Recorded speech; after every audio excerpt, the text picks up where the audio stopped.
आज हम लोग केमिस्ट्री का एक बहुत ही इंपॉर्टेंट चैप्टर थर्मोडायनेमिक्स स्टार्ट करने जा रहे हैं।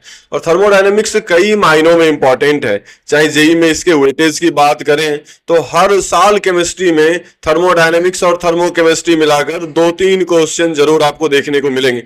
ये मैं केवल केमिस्ट्री की बात कर रहा हूं, इसके अलावा सेम चैप्टर फिजिक्स में भी है, वहां से भी काफी कंसेप्ट कॉमन है। अगर आप केमिस्ट्री में पूरा पढ़ लेते हैं तो आपको फिजिक्स में भी बहुत जगहों पर मदद मिलेगी। और यहाँ पर जो हम लोग कवर करेंगे थर्मोडायनेमिक्स, बिल्कुल बेसिक लेवल से स्टार्ट करेंगे। बिल्कुल यहाँ पर आप देख रहे होंगे some basic important terms like system surrounding, तो आपको समझ आ गया होगा कि हम लोग एकदम बेसिक लेवल से स्टार्ट करने जा रहे हैं।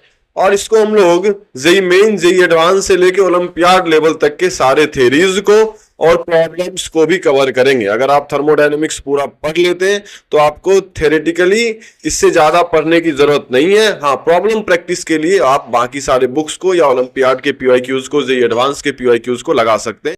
तो ओवरऑल आपको यहाँ पर सब कुछ बेसिक से लेके ओलंपियाड लेवल तक कराया जाएगा। तो हम लोग स्टार्ट करते हैं सम इंपॉर्टेंट टर्म्स के साथ, जिसमें कि पहला इंपॉर्टेंट टर्म है हमारा सिस्टम और सराउंडिंग। तो सिस्टम क्या है? ये सिस्टम है कि जो चीजें यूनिवर्स की जो चीजें अंडर आवर इन्वेस्टिगेशन है।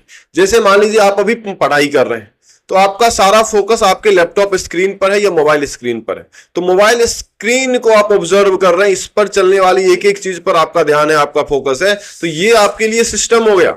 और इसके अलावा यूनिवर्स में जो भी चीजें हैं वो सब आपके लिए सराउंडिंग है, जिसको आप ऑब्जर्व नहीं कर रहे, जिससे आपको कोई फर्क नहीं पड़ रहा, वो सब आपके लिए सराउंडिंग है। और सिस्टम और सराउंडिंग मिलके यूनिवर्स बन जाएगा। तो वही चीजें देखें यहां पर लिखी हुई है, ध्यान से एक बार पढ़ लें।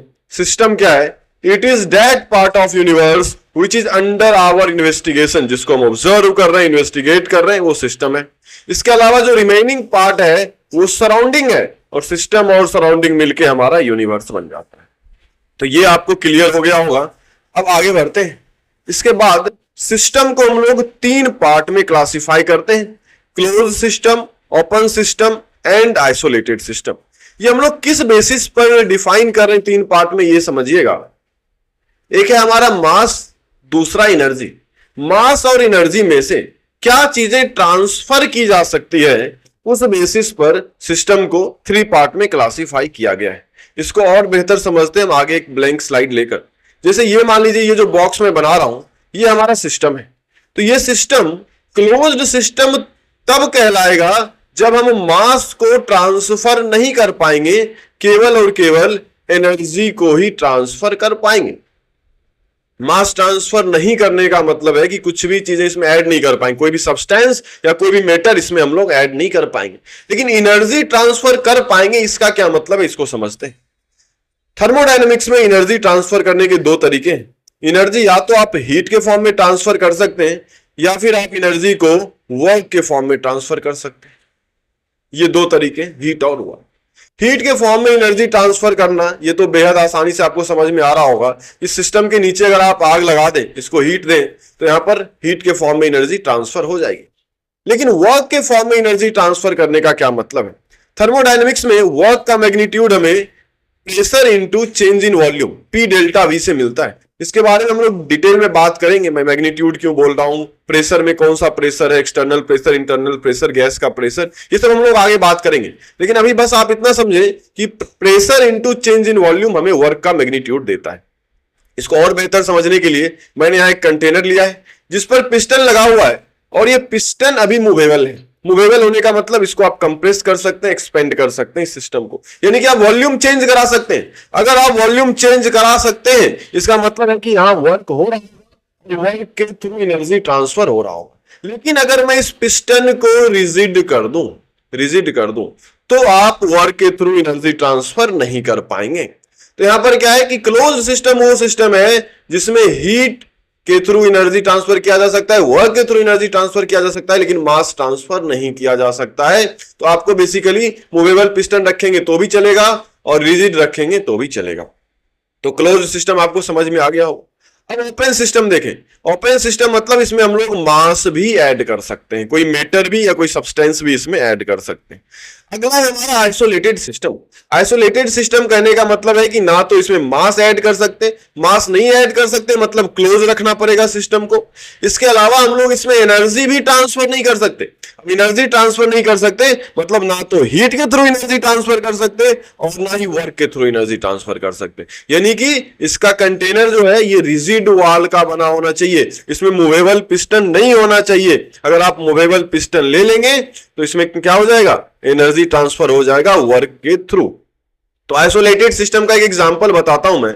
आइसोलेटेड सिस्टम का एग्जांपल है रिजिड, एडियाबेटिक,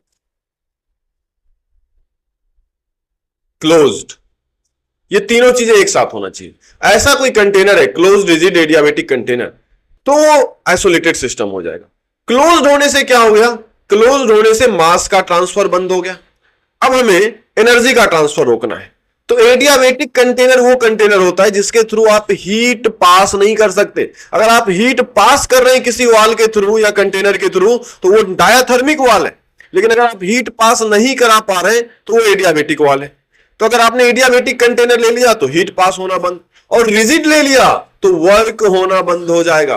तो रिजिड और एडियाबेटिक से आपने एनर्जी का फ्लो रोक दिया और क्लोज करके आपने मास का फ्लो रोक दिया। तो ये दोनों ही चीजें आपने रोक दी तो ये हमारा आइसोलेटेड सिस्टम हो जाएगा। तो सिस्टम हमारे लिए तीन तरह के हो गए, closed, open and isolated system. यहां पर आप देख रहे हैं रिप्रेजेंटेशन, मास यहां पर ट्रांसफर नहीं होगा, केवल एनर्जी होगा। यहां पर मास एनर्जी दोनों होगा और यहां पर मास एनर्जी में से कुछ भी ट्रांसफर नहीं होगा। तो होपफुली आपको क्लोज सिस्टम, ओपन सिस्टम और आइसोलेटेड सिस्टम भी समझ में आया होगा। अब यहां पर देखते हैं कुछ एग्जांपल्स हैं, ये अभी मैंने आपको समझाया। आइसोलेटेड सिस्टम के दो एग्जांपल हैं, यूनिवर्स और क्लोज्ड रिजिड एडियाबेटिक कंटेनर। ये आपको समझ में आ गया होगा, आप चाहे तो इससे नोट्स बना सकते हैं। अब अगला जो अपना डिफिनीशन है, अब हम लोग बाउंड्री को डिफाइन करेंगे। तो सिस्टम और सराउंडिंग के बीच एक रियल या इमेजिनरी सरफेस होगा जो सिस्टम और सराउंडिंग को सेपरेट कर रहा होगा। वही रियल या इमेजिनरी सरफेस जो है वो हमारा बाउंड्री है। एग्जांपल से समझिए, जैसे मैं अगर ऐसा कुछ सिस्टम दे दूं तो यहां पर बाउंड्री क्लियर है। ये जो मैंने ग्रीन कलर से ड्रॉ किया है ये बाउंड्री है, इसके अंदर की चीजें सिस्टम है और बाहर की चीजें सराउंडिंग है। लेकिन अगर मैं ऐसा कंटेनर आपको दे रहा हूं, इसमें कुछ लिक्विड भरा हुआ है और ये लिक्विड हमारे अंडर इन्वेस्टिगेशन है, तो यहां पर ये तीन वाल जो ग्रीन कलर का है वो तो आपको क्लियर बाउंड्री दिख रहा है, लेकिन ऊपर वाटर का सरफेस, यहां कोई वाल नहीं है, लेकिन यहां पर आप एक इमेजिनरी बाउंड्री इमेजिन कर सकते हैं। तो मेरे ख्याल से रियल और इमेजिनरी वर्ड का मतलब समझ आ गया होगा। और बाउंड्री का डिफिनीशन ये है कि वो सरफेस चाहे वो रियल हो या इमेजिनरी हो, अगर सिस्टम और सराउंडिंग को सेपरेट कर रहा है तो वो हमारे लिए बाउंड्री की तरह काम करेगा। इसके अलावा रिजिड बाउंड्री का मतलब जिसको आप कंप्रेस या एक्सपेंड नहीं कर सकते, वो रिजिड है, यानी कि वहां पर वॉल्यूम चेंज नहीं कर सकते आप, तो वॉल्यूम कांस्टेंट होगा और वर्क डन 0 हो जाएगा। एडियाबेटिक बाउंड्री, अभी जस्ट हम लोगों ने बात किया कि ऐसा बाउंड्री जिसके थ्रू हीट एक्सचेंज करना पॉसिबल ना हो, सिस्टम और सराउंडिंग के बीच वो सेपरेशन के रूप में पड़ा हुआ है और उसके थ्रू आप हीट ट्रांसफर ही नहीं कर सकते, यानी कि Q 0 हो गया। तो अगर रिजिड बाउंड्री है तो वर्क 0 हो गया, अगर एडियाबेटिक बाउंड्री है तो हीट ट्रांसफर 0 हो गया। इसके अलावा देखिए अगला है डायाथर्मिक बाउंड्री, अभी जस्ट हमने बात किया था, ये एडियाबेटिक का ठीक उल्टा है। एडियाबेटिक में आप हीट ट्रांसफर नहीं कर सकते, लेकिन डायाथर्मिक के थ्रू आप हीट ट्रांसफर कर सकते हैं। अगला है हमारा परमिएबल बाउंड्री। परमिएबल बाउंड्री के थ्रू आप मेटर एक्सचेंज कर सकते हैं।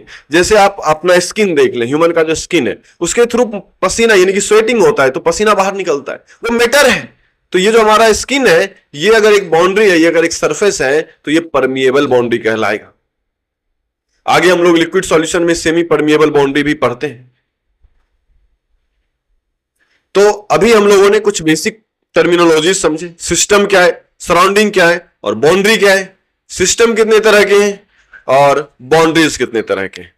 इसके बाद हम लोग दो और टर्म को डिफाइन करते हैं जो कि है प्रॉपर्टीज ऑफ सिस्टम। पहला है एक्सटेंसिव प्रॉपर्टीज और दूसरा है इंटेंसिव प्रॉपर्टीज। एक्सटेंसिव प्रॉपर्टीज ऐसे प्रॉपर्टीज हैं जो सिस्टम के अमाउंट पर डिपेंड करता है, जैसे कि मास है, अगर अमाउंट बढ़ाएंगे तो मास बढ़ जाएगा, है ना, वॉल्यूम भी बढ़ जाएगा, है ना। 1 kg सब्सटेंस है, 1 kg सब्सटेंस है, दोनों को ऐड कर दें, मास बढ़ जाएगा, उनकी वॉल्यूम भी बढ़ जाएगी। जैसे जैसे अमाउंट बढ़ाते जाओगे मास भी बढ़ेगी, वॉल्यूम भी बढ़ेगी। जितने भी एनर्जीज हैं वो सब अमाउंट डिपेंडेंट है। आप अमाउंट बढ़ाओ तो सारी तरह की एनर्जीज बढ़ जाएंगी, चाहे वो इंटरनल एनर्जी हो, एंथैल्पी हो, एंट्रोपी हो, गिब्स फ्री एनर्जी हो। ये हम डिटेल में एक एक टर्म को डिफाइन करेंगे आगे, लेकिन आप ये समझ लें बस कि जितने भी एनर्जीज है, जितने भी तरह की एनर्जी है, सब अमाउंट डिपेंडेंट है और अमाउंट बढ़ाने पे एनर्जीज बढ़ती है। तो मास, वॉल्यूम, ये सब अमाउंट डिपेंडेंट चीजें हैं। इसका मतलब आपको लग रहा है तो सारी चीजें ऐसी ही होती हैं कि आप अमाउंट बढ़ाओ चीजें बढ़ेंगी, नहीं होती है। जैसे मैं डेंसिटी की बात करूं, आप अमाउंट बढ़ा दें, 1 लीटर वाटर ले लें या 2 लीटर वाटर ले लें, उनकी डेंसिटी तो वही रहेगी। अमाउंट बढ़ाने से डेंसिटी थोड़ी बढ़ गया। तो ऐसे प्रॉपर्टीज कहलाते हैं इंटेंसिव प्रॉपर्टीज। इसके अलावा देखें, जितने भी एक्सटेंसिव प्रॉपर्टीज हैं वो सब एडिटिव हैं। जैसे 1 लीटर पानी है और आधा लीटर पानी, अगर दोनों को मिक्स किया तो इनको जोड़ के हम लोग 1.5 लीटर बोल सकते हैं। लेकिन इनके डेंसिटी को हम थोड़ी ऐड कर देंगे कि जो इसका डेंसिटी और इसका डेंसिटी ऐड कर दो, ऐसा नहीं कर सकते। या इनके मोलरिटी को थोड़ी ऐड कर देंगे, ऐसा नहीं कर सकते। तो वो सारे टर्म्स इंटेंसिव प्रॉपर्टीज कहलाएंगे।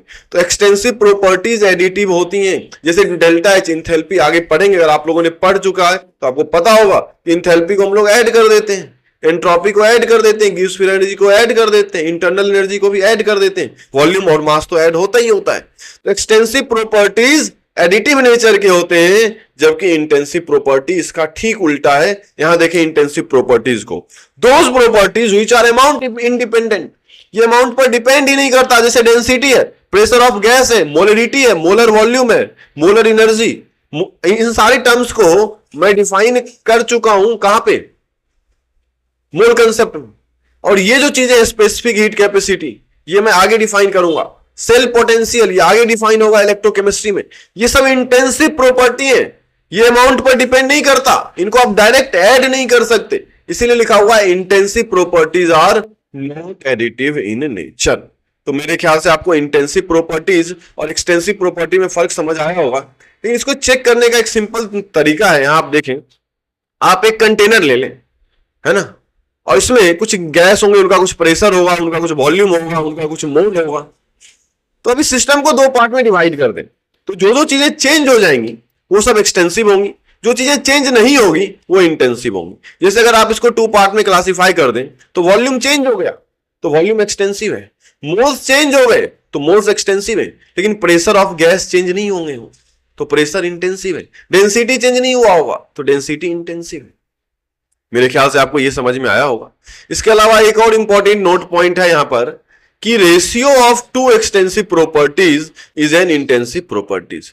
2 एक्सटेंसिव प्रॉपर्टी का रेशियो जो है वो एक इंटेंसिव प्रॉपर्टी होगा, क्योंकि उसमें चीजें कैंसिल हो जाएगी और वो अमाउंट पर डिपेंड नहीं करेगा। फॉर एग्जांपल, यहां पर किसी सब्सटेंस का मास है और उसी सब्सटेंस का वॉल्यूम होना चाहिए नीचे, तो ऊपर भी एक्सटेंसिव प्रॉपर्टी, नीचे भी एक्सटेंसिव प्रॉपर्टी, और उसका रेशियो जो आया वो डेंसिटी है, जो कि एक इंटेंसिव प्रॉपर्टी है। इसके अलावा मोलर वॉल्यूम, किसी भी सब्सटेंस का वॉल्यूम ऊपर है, एक्सटेंसिव प्रॉपर्टी, उसी सब्सटेंस का मोल नीचे है, इंटेंसिव प्रॉपर्टी, एक्सटेंसिव प्रॉपर्टी है मोल भी, और इनका रेशियो जो होगा वो इंटेंसिव हो जाएगा।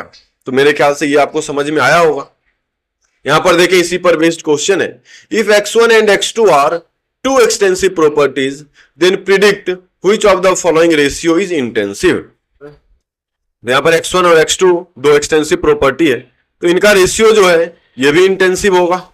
ऊपर स्क्वायर है, ये नहीं कर सकते। हाँ देखें, x1 x2 को ऐड किया है तो ये भी एक्सटेंसिव, x1 x2 को सब्सट्रैक्ट किया है तो ये भी एक्सटेंसिव। तो एक्सटेंसिव और एक्सटेंसिव का फिर से रेशियो है तो ये भी इंटेंसिव हो जाएगा। तो मेरे ख्याल से आपको समझ में आ गया होगा एक्सटेंसिव प्रॉपर्टीज और इंटेंसिव प्रॉपर्टी। एक बार आज के लेक्चर को हम लोग समराइज कर लेते हैं। आज हमने स्टार्ट किया था थर्मोडायनेमिक्स, उसका इंपॉर्टेंस समझा, उसके बाद कुछ बेसिक टर्म्स को डिफाइन किए, जैसे सिस्टम क्या है, सराउंडिंग क्या है, यूनिवर्स क्या है। उसके बाद हमने सिस्टम के टाइप्स पे बात किया। उसके बाद हम लोगों ने बाउंड्री को समझा और फिर बाउंड्री के टाइप्स के ऊपर बात किया। उसके बाद 2 टर्म्स और समझे, एक्सटेंसिव प्रॉपर्टीज और इंटेंसिव प्रॉपर्टीज की ये क्या होते हैं। ये बहुत बेसिक लेक्चर है, ये आपको थोड़ा फास्ट भी लगा होगा क्योंकि हमने इन चीजों को जल्दी में कवर किया है, लेकिन आप एक एक चीज नोट्स बना के एक बार देख लेंगे तो आपको अच्छे से क्लियर हो जाएगा। इसके बाद जो हम लोग पढ़ने वाले हैं वो सब बहुत ही इंपॉर्टेंट चीजें अब आगे आने वाली है, जैसे स्टेट फंक्शन, पाथ फंक्शन, ये अब हम लोग आगे स्टार्ट करेंगे और इसके बाद हम लोग फर्स्ट लॉ की तरफ बढ़ जाएंगे। तो आज के लिए इतना ही रखते हैं, इसके आगे की चीजें हम लोग अगले वीडियो में लेकर आएंगे। Bye all, thank you.